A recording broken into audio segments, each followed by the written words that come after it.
When you burn out, life shrinks down to survival. You're not dreaming, not building, not loving, you're just existing. Every morning is a struggle. Every task is a weight. Every night is emptiness. But one day, in the middle of that grayness, a quiet question rises. Who am I, without the hustle, the masks, the I'm fine? That's when the journey begins. Not a journey back to how things were, but a return to who you really are. Today, we'll talk about how to find yourself again after burnout. No cliches. No empty motivation. Just honesty, steps, and a way forward. 1. Acknowledge you're no longer the same, and that's okay. The scariest thing about burnout isn't the exhaustion. It's the collapse of who you thought you were. What once defined you, job title, goals, reputation, no longer matters. Suddenly, none of it fits. You feel like a stranger in your own life. The first step is to accept this transition. It doesn't mean you're broken. It means something outdated is ending. You're no longer that overachiever, people pleaser, or strong one. And that's not a loss, it's a beginning.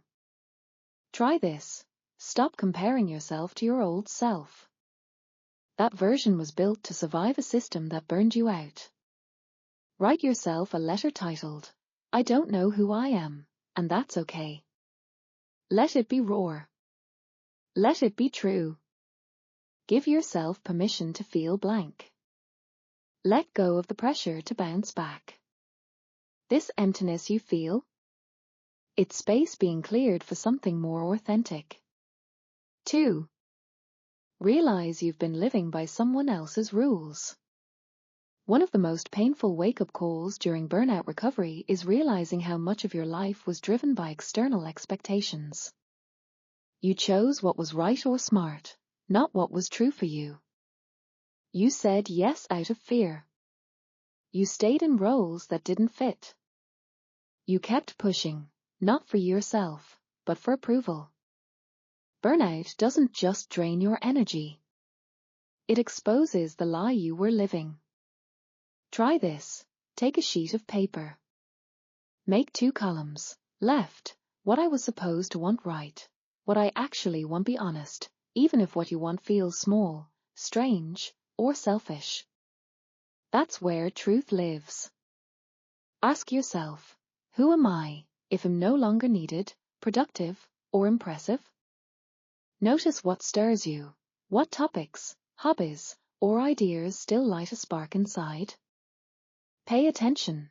Those are clues to who you really are. 3. Reconnect with yourself through your body and daily rituals. When the mind is overloaded, thinking your way out won't work. Healing starts through the body. Through physical rhythms.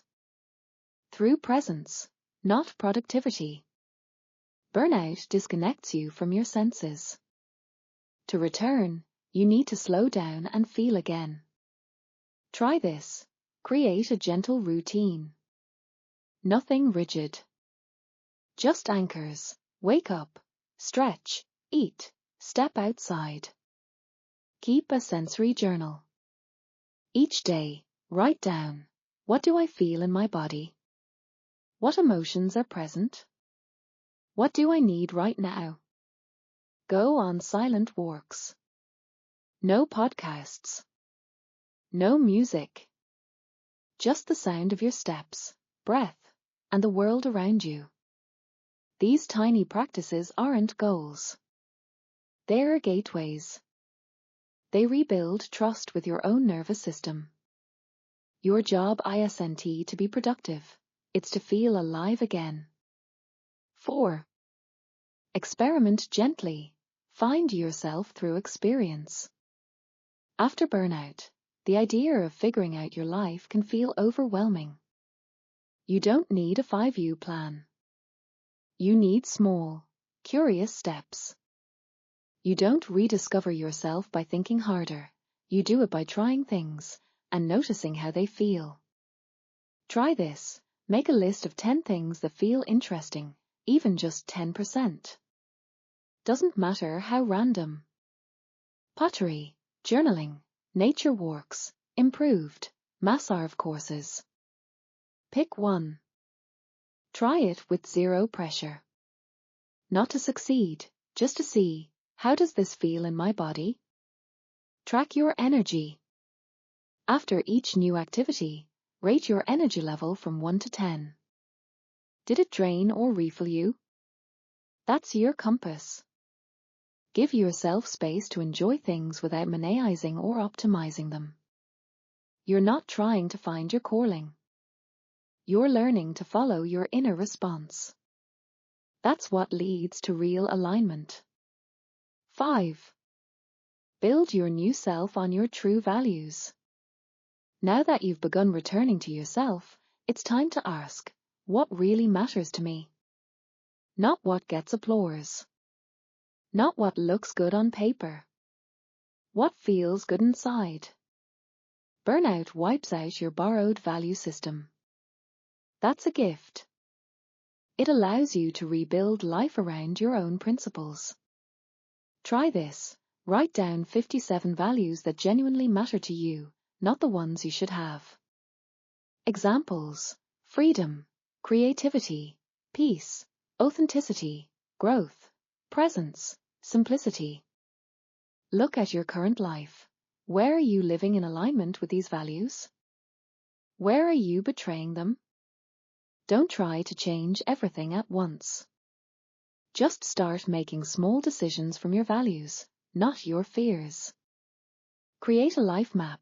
Center your core values around them. Work, relationships, lifestyle, rest. Ask, what needs to shift so these areas support the real me? Finding yourself again means choosing yourself every day. Even when it's quiet. Even when it's slow. Especially then. If you're listening to this, maybe you're in the fog. Or maybe you've already stepped out of the fire. Either way, know this is not the end. It's the turning point. Life after burnout isn't a return. It's a recreation. A chance to live not from pressure, but from presence. Not from performance, but from truth. You don't have to have all the answers. You just have to stay curious enough to ask, what would it mean to be me, for real? And then, follow that question, gently, all the way home.